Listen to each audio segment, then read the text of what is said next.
Hello all, welcome to our channel Parvati's kitchen.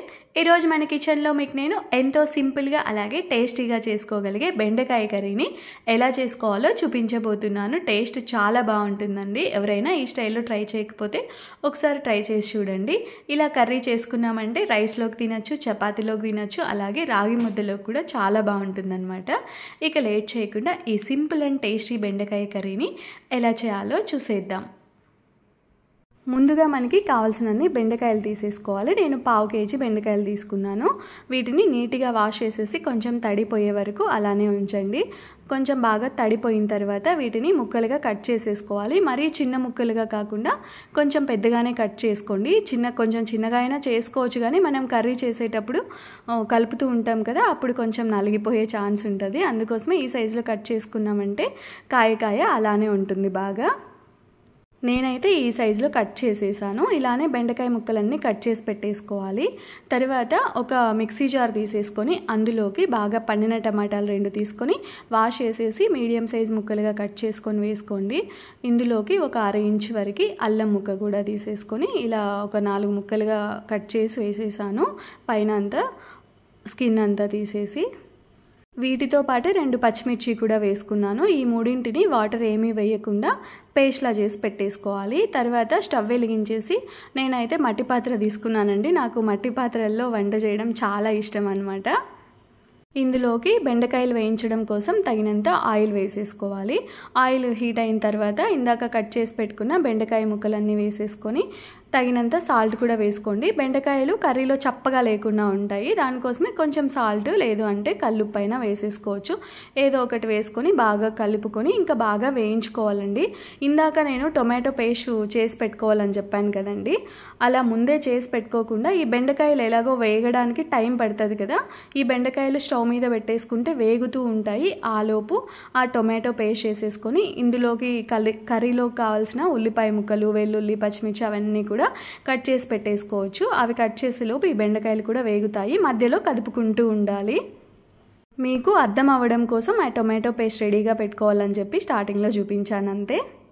తర్వాత అందులోనే ఇంకా కొంచెం ఆయిల్ వేసేసుకోవాలి. అవి తీసేసిన తర్వాత కొంచెం ఎక్కువ పడిపోయిందండి ఆయిల్ హీట్ అయ్యాక ఆవాలు, జీలకర్ర, ఉల్లిపాయ ముక్కలు కొంచెం చిన్నగా కట్ చేసుకొని వేసుకోండి. ఉల్లిపాయ ముక్కలు కొంచెం ఎక్కువగా వేసుకోండి, బాగుంటుంది. మరీ పెద్దవైతే 2 వేసుకోండి, చిన్నవైతే ఒక 3-4 వేసుకున్నా కూడా బాగుంటుంది. ఒక 4 పచ్చిమిర్చి చీలికలు, 10 వెల్లుల్లి రెవ్వలు పొట్టు తీసేసి ఇలా చిన్నగా కట్ చేసుకొని వేసేసుకోండి. వెల్లుల్లి ఫ్లేవర్ చాలా బాగుంటుంది ఈ కర్రీకి. ఇలా కట్ చేసుకొని వేసుకుంటే కొంచెం కచ్చాపచ్చా దంచైనా వేసుకోవచ్చండి, అలా కూడా బాగుంటుంది. కొంచెం కరివేపాకు, అలాగే ఒక ఎండుమిరపకాయ కూడా గిల్లి వేసేసాను. ఇంక ఈ పోపునంతా కొంచెం వేగనివ్వండి. ఈ బెండకాయ కర్రీని కూడా ఇంకా చాలా రకాలుగా చేసుకోవచ్చండి. ఓన్లీ చింతగుజ్జుతో చేసుకోవచ్చు. నేను ఇంతకుముందు ఒక రకం పెట్టాను ఆల్రెడీ, మన ఛానల్లో ఉంది. ఆ వీడియో లింక్ డిస్క్రిప్షన్లో ఇచ్చేస్తాను, అది కూడా ఒకసారి ట్రై చేసి చూడండి. ఇలా కూడా చేయొచ్చు. ఇంకా మిగతావి కూడా నేను వీడియోస్ చేయడానికి తప్పకుండా ట్రై చేస్తాను. ఈ పోపు అంతా వేగిన తర్వాత 1 స్పూన్ కారపొడి, 1 స్పూన్ ధనియాల పొడి, 1/2 స్పూన్ జీలకర్ర పొడి, కొంచెం పసుపు వేసేసుకోండి. తగినంత పసుపు వేసేసుకొని సాల్ట్ కూడా వేసుకోండి. సాల్ట్ మనం బెండకాయలు వేయించేటప్పుడు వేస్తాం కదా, చూసుకొని వేసుకోవాలి. నేను కల్లుప్పు వేసాను కదా, ఎక్కువైతే మళ్ళీ ఎక్కువ అయిపోతుంది. కొంచెం తక్కువగానే వేసుకుంటున్నాను, తక్కువ వస్తే మళ్ళీ యాడ్ చేసుకోవచ్చు అని చెప్పి. ఈ పొళ్ళు కొంచెం పచ్చివాసన పోయే వరకు వేయించేసుకోండి. మరి ఎక్కువసేపు వేయించాల్సిన అవసరం లేదండి. 1 మినిట్కే ఇవి బాగా వేగిపోతాయి పౌడర్స్ అన్నీ. ఇవి వేగిన తర్వాత ఇందులోకి మనం ఇందాక పేస్ట్ చేసి పెట్టుకోవాలని చెప్పాను కదా, టొమాటో, అల్లము, పచ్చిమిర్చి, ఆ పేస్ట్ని ఇందులోకి వేసేసుకోవాలి. మిక్సీ జార్లో ఉండేది నీట్గా తీసేసుకొని వేసేసుకోండి. ఇదంతా ఒకసారి బాగా కలిపేసి ఇంకా వేగనివ్వాలి. టొమాటో పేస్ట్ అంతా పచ్చివాసన పోయే వరకు బాగా వేగనివ్వండి. మూత పెట్టైనా వేయించుకోవచ్చు, లేదు అంటే కాసేపు అలానే కదుపుతూ ఉన్నా కూడా వేగిపోతుంది అనమాట. ఇలా కొంచెం ఆయిల్ పైకి వచ్చినట్టుగా అనిపిస్తుంది కదా, ఇలాంటి స్టేజ్కి వచ్చే వరకు బాగా వేయించేసుకోండి. కొంచెం గట్టిపడింది చూసారా, ఇలా కొంచెం గట్టిగా అయ్యే వరకు బాగా వేయించిన తర్వాత ఇందులోకి 1 కప్పు వరకు చిలికిన పెరుగు తీసేసుకోవాలి. కొంచెం పెరుగు తీసేసుకొని ఆ పెరుగుని బాగా చిలికేసి ఇందులోకి వేసేసుకోండి. డైరెక్ట్ పెరుగు అలానే వేయకుండా ఇలా చిలికింది వేసుకోండి, బాగుంటుంది. మరొకసారి గరిటెతో కలిపేసుకొని మూత పెట్టేసి కాసేపు దీనినంతా వేగనివ్వాలి. ఆయిల్ పైకి వచ్చే వరకు వేయించేసుకోండి. హై ఫ్లేమ్లో పెట్టారంటే అడుగు పట్టేస్తుంది.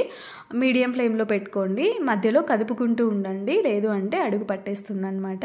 ఇలా బాగా కాసేపు మీడియం ఫ్లేమ్లో పెట్టామంటే మూత పెట్టేసి చక్కగా ఆయిల్ పైకి వచ్చే వరకు వేగిపోతుంది.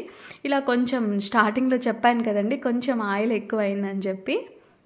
ఇలా బాగా వేగిన తర్వాత ఇందులోకి మనం వేయించి పెట్టుకున్నాం కదా బెండకాయ ముక్కలు, ఆ బెండకాయ ముక్కల్ని వేసేసుకోవాలి. వేసేసుకొని బాగా కలుపుకోండి. బెండకాయ ముక్కలకి మసాలా అంతా కలిసే వరకు కాసేపు వేయించుకోవాలండి. వాటర్ వెంటనే వేయకుండా కాసేపు వేయించుకోవాలి. ఇలా చేశారంటే కర్రీ టేస్ట్ చాలా చాలా బాగుంటుంది. నేను మళ్ళీ కొంచెం సేపు వేయించేసాను. ఈ బెండకాయ ముక్కలు వేసిన తర్వాత ఇలా గట్టిపడిన తర్వాత ఇప్పుడు ఇందులోకి వాటర్ అయితే తగినన్ని వేసేసుకోవాలి. మీరు తినే చిక్కదనాన్ని బట్టి మీరు నీళ్ళు వేసేసుకోవచ్చండి. కొందరు పల్చగా తింటారు, కొందరు చిక్కగా ఉండాలంటారు కదా, దాన్ని బట్టి మీరు వాటర్ యాడ్ చేసేసుకోవచ్చు. వాటర్ వేసేసుకొని బాగా ఒకసారి కలిపేసి ఇంకా మూత పెట్టేశారంటే కాసేపు మంచిగా ఉడికి ఆ బెండకాయకి మసాలా అంతా పడుతుంది. ఆ బెండకాయ ఫ్లేవర్ కూడా మసాలాకి బాగా పడుతుంది అన్నమాట. కాసేపటికి మంచిగా ఉడికిపోతుంది. ఇది మనం మరీ గట్టిగా అయ్యే వరకు అలానే స్టవ్ మీద ఉంచామనుకోండి, స్టవ్ ఆఫ్ చేసిన తర్వాత మరీ గట్టిగా అయిపోతుందండి. ఈ స్టేజ్లో ఆఫ్ చేసేసుకున్నామంటే ఇంకా తినేటప్పుడు గట్టిగా అయిపోతుంది. లాస్ట్లో ఇంకా ఆఫ్ చేసే ముందు కొంచెం కసూరి మేతి, కొంచెం కొత్తిమీర వేసేసుకోవాలి. కసూరి మేతి బాగుంటుంది ఇందులోకి. ఒకవేళ కసూరి మేతి లేకపోతే ఓన్లీ కొత్తిమీర అయినా కూడా వేసేసుకోవచ్చు. ఇవి 2 వేసేసుకొని కలిపేసి ఇంకా స్టవ్ ఆఫ్ చేసేసేయండి, అంతే అండి. ఇంక ఉండే కొద్దీ ఇంకా చిక్కబడిపోతుంది. చూసారు కదండి ఈ బెండకాయ కర్రీని చేయడం ఎంత ఈజీనో. మీరు కూడా ఈ సింపుల్ అండ్ టేస్టీ కర్రీని తప్పకుండా ట్రై చేసేయండి. Thank you for watching.